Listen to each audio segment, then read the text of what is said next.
You're listening to another episode of Perfectly Imperfect. Hi, Lindsey. Hey, Dr. Houssock. One of these times I should actually start this as like a, hi, Lindsey. Hello, I feel how like are you? Oh, today might be the right time for it. Then I'll match you. Hi, Lindsey. How Hi, are Dr. you? Houssock. I'm very good. How are you doing today?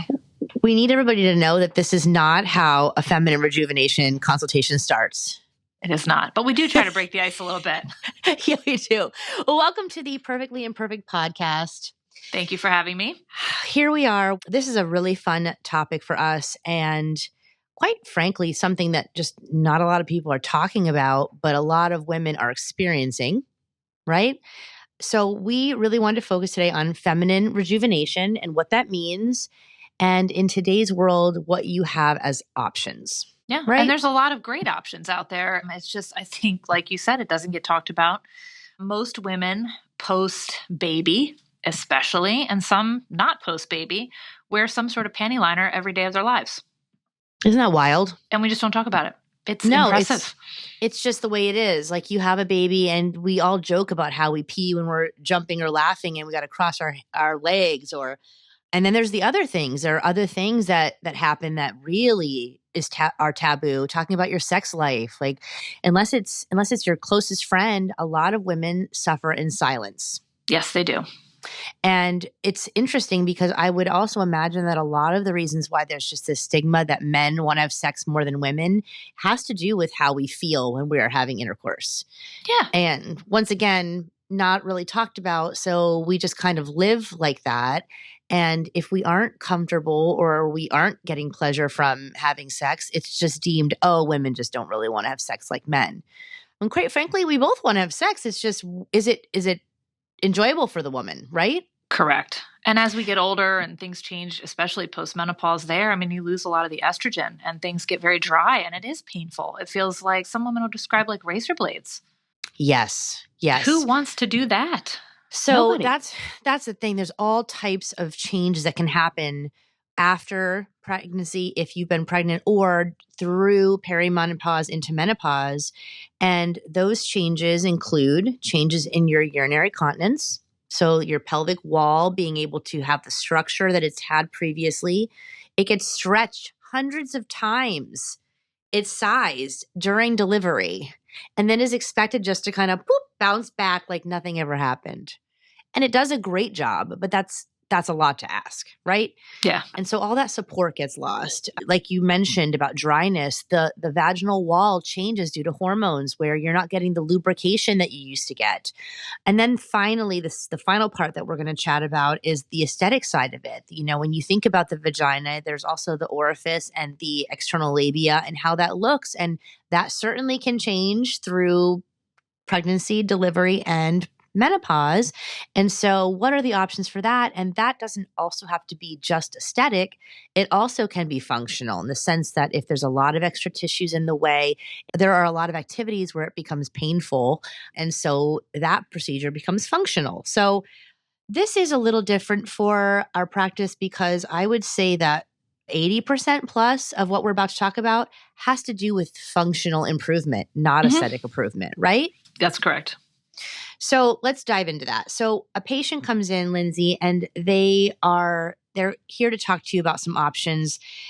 How does that start? How do you even get started in the conversation? You know, it's funny. I really think patients mostly know my history as an OB nurse. And so it will sometimes come up as this side note. Hey, by the way, I just have a random question for you. And I'm like, oh, what's going on? And then we kind of start talking about, typically it's issues with urinary incontinence. You know, when I cough, I'm emptying my bladder. I have to change my clothes. I'm sure you've seen that in your past history with nursing. What can I do? And so many times it's patients that sort of know that I have that GYN OB history and they start chatting about it a little more openly. And then sometimes people are researching a little bit on their own, these devices, especially the Morpheus Empower platform, and they come in and ask about it. And so I think it just kind of organically comes up as one of those things as people really start to think there might be an option for me. Maybe I don't have to live this way.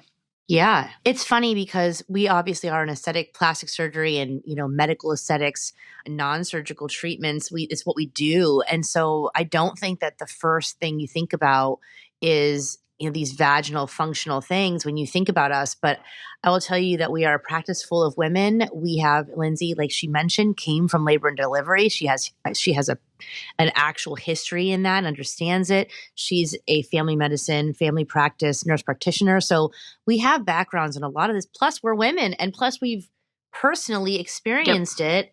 Ironically or not ironically, this machine came into our practice about 8 to 10 months after I had my son. Interesting. Weird. Interesting. Wonder why. So, we understand. And I guess the thing that still confuses me, Lindsey, and this is me as a woman and as somebody who sees a gynecologist regularly, why do you think that they're having to come and speak to us about these things and they're not speaking to their gynecologist, or are they? So sometimes they are, but they don't really have anything to offer. A lot of GYN offices, at least locally, don't have equipment in the office to treat these issues. And so some do, most don't. And so many times they are either referred out or it's like, well, there's some options, you can look into it, because it's not something that they really delve into. When we go way far back, like our parents, grandparents' age, they used to offer an insertable device that you would put in, and they're just antiquated. And so there's several doctors around that are still using that device on their older population because they've had it for years and it was all we had. They're used to it. They're just used to that.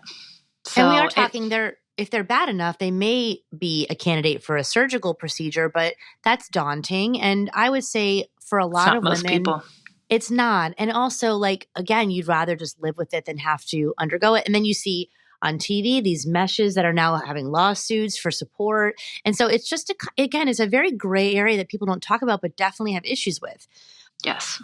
So then, just like a lot of things in aesthetics, these machines have come out and there are all different types. We, in our practice, have one called the EmpowerRF. It uses radio frequency heat, just like the Morpheus8, just like the face tight and the body tight that we use in other parts of the body. But this is particularly for the vaginal area. So how does it work, Lindsey? Exactly what does it do? So what it's doing is essentially the same thing it's doing on the face. It's going in and creating microchannels to create damage in that area, to lay down more collagen and work with the elastin in the area. And it's pretty incredible what happens. So the device, if you've ever had a transvaginal ultrasound, is very similar looking to that. It's kind of long and thin. And so when you place the device in the vagina and you sort of push into the wall of the vagina, you can feel the laxity as you press. And with continued treatments, you can actually feel that laxity goes away. And so it's pretty cool because as you do continuous treatments, you get to feel the result, which then translates to the patient having less symptoms. Typically after one treatment, symptoms are better still after 2, better still after 3. And so Really we still do a series of those, but it's basically the same idea. It's just going in and building collagen elastin. How does the day work so a patient's coming in, they're going to have a Morpheus8V. How does it work for them? What does it look like when they walk in? I still like them to have a driver and take something to relax them a little bit. It is an odd sensation, so I think it's helpful. And then I actually put numbing inside while they're here and they hang out for about 40 minutes. And so I come in and I microneedle the numbing in, unlike we do on the face. Because on the face, if you microneedle it in, you get lots of bumps. In the vagina, it doesn't matter. And so I go ahead and I microneedle it in at a very low energy, which doesn't hurt at all. And then I let it sit some more, and then we do the treatment. And when we start the treatment, typically I start off on the lower settings. And as you get more numb, as I go around and around, it just doesn't hurt anymore. And then I just go up on settings. So after the treatment, what's their limitations? Do they have feeling? Is it painful after? Do they have any symptoms from it? It's interesting because I will describe it to most people. It's going to feel like you have a yeast infection. It's going to feel a little burny, a little bit itchy, a little funny, where you're kind of like, I'm a little bit uncomfortable, but it's not bad. in the way that you would feel with a yeast infection. Typically, though, because we're not cleaning the area, so I don't get rid of your natural flora. If I get rid of your natural flora, you have more of a tendency to actually get a yeast infection. And so I leave that alone, as most GYNs would do. So you leave that be, and then typically in about 4 days, that sensation goes away. Gotcha. But afterwards, no intercourse for a week. Otherwise, you're pretty much going back to your normal life. I do have you bring a small pad because you may have a little bit of bleeding. Typically, it's not a lot, but a little spotting. So just so you don't mess up your underwear. And the main symptoms, would you say, that you're treating with that is urinary incontinence and dryness, sex, pain during sex, dyspareunia? Yep. Absolutely. Those are the two things that we see most commonly. And we've even had a patient who literally empties her entire bladder when she coughs or sneezes and would have to change her clothes completely. And that just doesn't happen anymore. So and awesome. So that's awesome.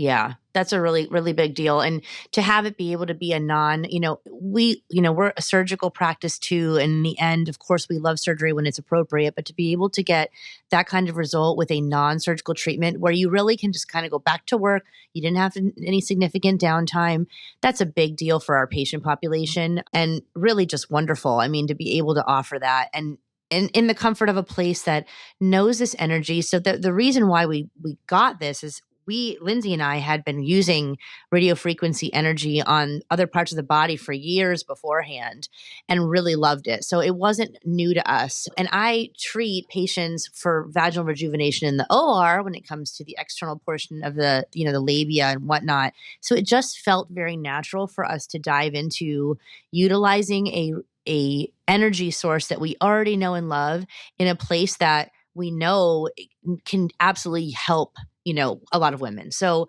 that's where it all started. And I think the reason why it just continues to be something that kind of sits under the radar is just the stigma with talking about that part of your body, no matter what, right? So like we'll have patients come in, Danielle and I will see patients for labiaplasty, and we always, just like you said, Lindsey, we try to make it light because I'll always start a consultation being like, listen, just like, we all have labia here. Yes. Like you're in a room where you are safe. Yes. It is Danielle and I, and it is the most uncomfortable, I would say, for women to talk about because it's very personal, but you're literally in a room with two women, and with Lindsey, you're in the room with a woman who not only has a husband and is married, but also has two children, has been through that. And so like, we just get it. We just get it more than you know. And so if there's something that Lindsey sees on a patient that she thinks needs to be more geared towards Danielle and I, then that's how you get into starting talking about the surgical things. And while I do not do vaginoplasties, I do not offer internal surgical options because I do think that is beyond my expertise. Though we do a lot of reconstruction in my field, when it comes to the vaginal walls, I choose to just focus on the external. And so while there are some great options, including the Morpheus8V that can be utilized on the external orifice or at least that transition zone, we do oftentimes end up offering more of a surgical option for the labia.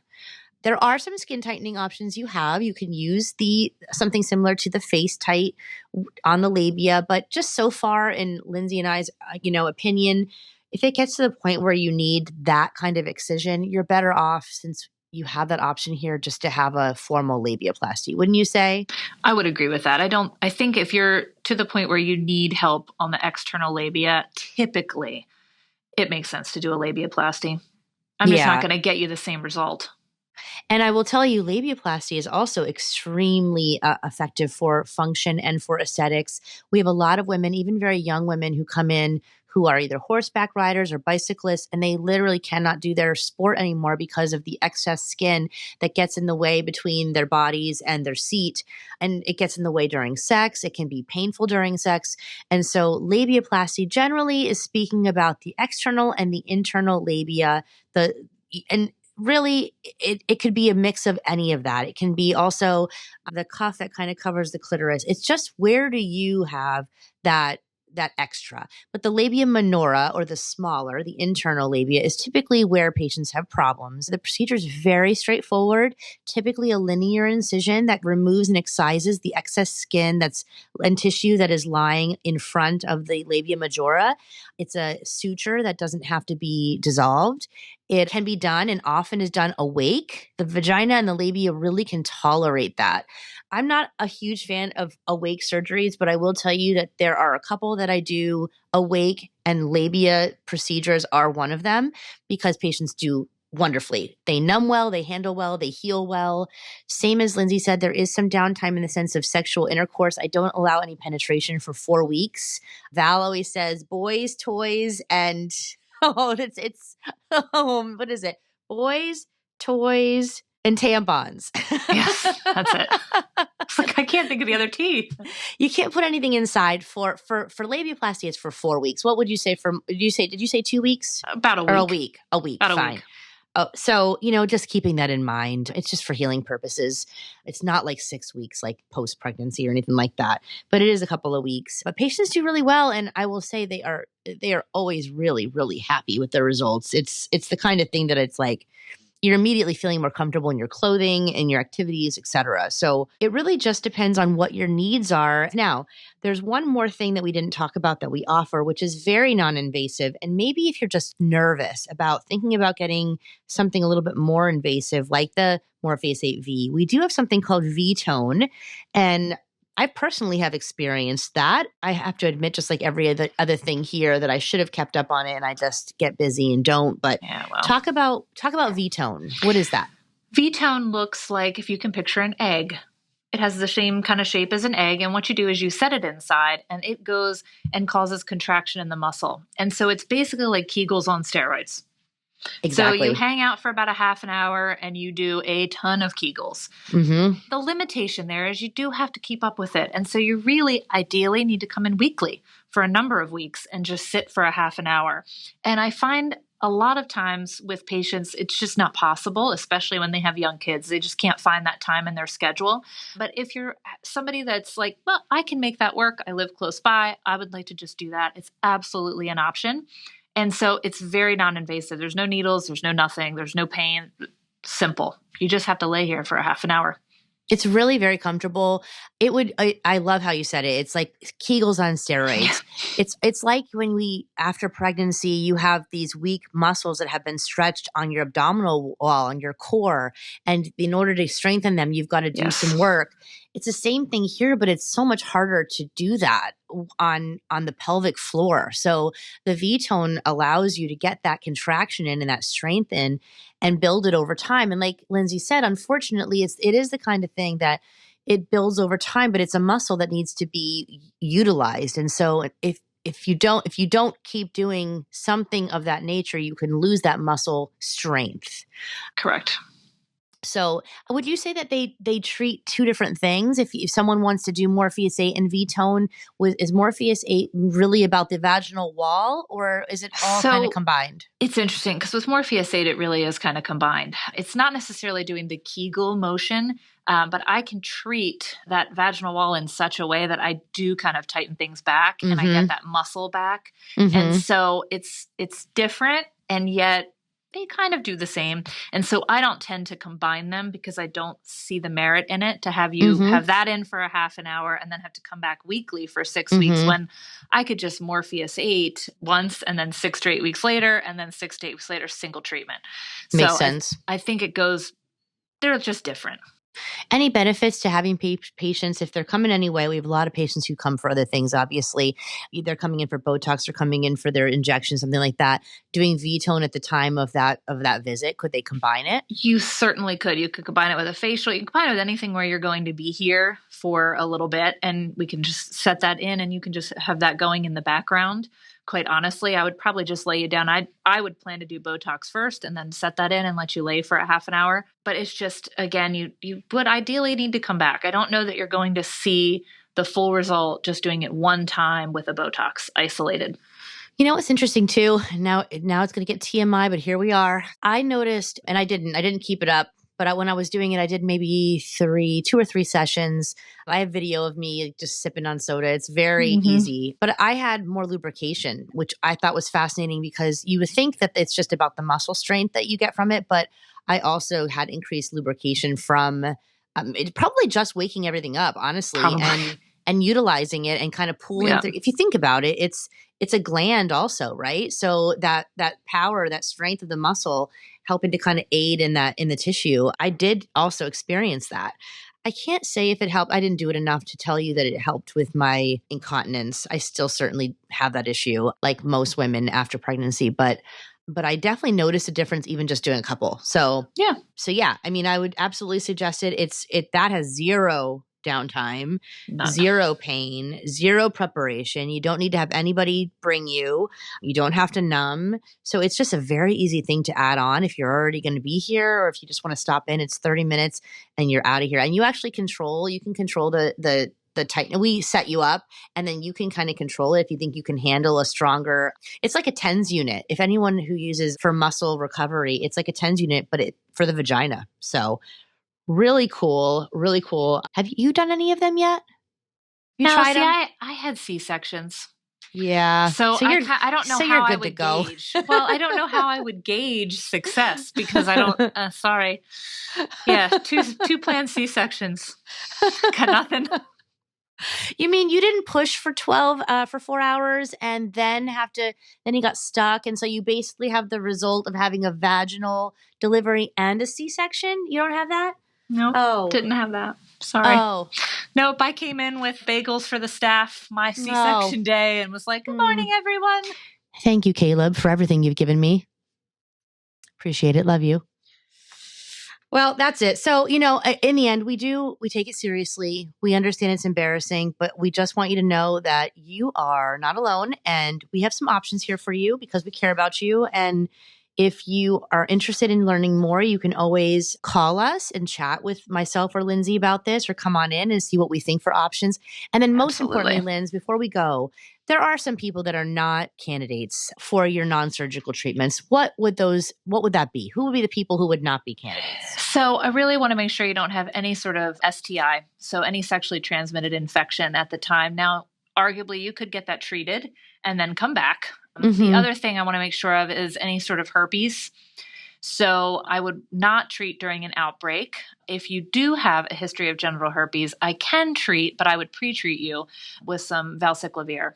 And I want to make sure there's nothing active at the time. And I don't want any open lesions, anything that looks irritated in that general area. I want to be real careful of that. I also prefer not to treat people with a uterine prolapse. That's where the uterus comes down into my field. And so that would also be a no. We would transfer. We would refer you then to your gynecologist or your Absolutely. OB. And there's different sets of symptoms. So as we talk through what you're experiencing, like if patients with a rectocele, which is where there's actually a hole between the rectum and the vagina, they have a totally different set of symptoms. And so sometimes just as we're talking, I might say to you, I think you need to get seen by your GYN first. Yeah. And so we can definitely help you with that. Yeah, there's obviously going to be a subset of patients that are severe enough to need an operation, and these treatments, and it's just like people who come in and they want, Morpheus8 and they really need a facelift. Like, we're going to be honest with you. If we think that you are not in the realm of what we can do to improve you, we'll let you know that. And then finally, if someone goes through and they have their 3 treatments, what is your suggestion as far as their upkeep? Is it similar to what you do for your facial procedures as well? It's very similar to facial procedures. I usually say once or twice a year, single treatment, and that sort of depends on symptoms. So if you have a complete resolution of your urinary incontinence symptoms, especially, that's something that you can notice. That seems to be coming back a little bit, and maybe it's been 8 months. Well, it's time to come in and see me again. Some people last a year. Some are more like 6 months if they were really severe beforehand. And similarly with postmenopause women with the vaginal dryness, especially that they feel, they'll notice things were going really well. And then about a month ago, I started to notice again, like, it's a little bit more uncomfortable, then it's time. And so we kind of go through that, and that looks different for everyone. And so really it's just continuing to communicate about how your symptoms are. Yeah, that makes total sense. I mean, everybody's different. It's going to be the same for, it has to be catered to you and your needs. Yeah. and your expectations of what you're going to get from it. And while we always love to say, we wish we could cure you of diseases, it's not quite that simple. Some of this stuff just means, regular treatments, just like anything else. So absolutely. And we talk about it in the face. I mean, we're losing about 1% of collagen a year. And so it really is about upkeep. Yep. It's not like you're not going to lose collagen elsewhere. So that makes sense. Wonderful. All right, Linz, did we get everything? I think we did. I think so. All right. Well, carry on. Carry on, Dr. Houssock. Perfectly Imperfect is the authentically human podcast navigating the realities of aesthetic medicine. JEV Plastic Surgery is located in Owings Mills, Maryland. To learn more about us, go to jevplasticsurgery.com or follow us on Instagram at drcarehoussock, spelled DRCAREHOUSSOCK, or just look in the show notes for links. If you enjoyed this episode, please share it and subscribe to Perfectly Imperfect on YouTube, Apple Podcasts, Spotify, or wherever you like to listen to podcasts.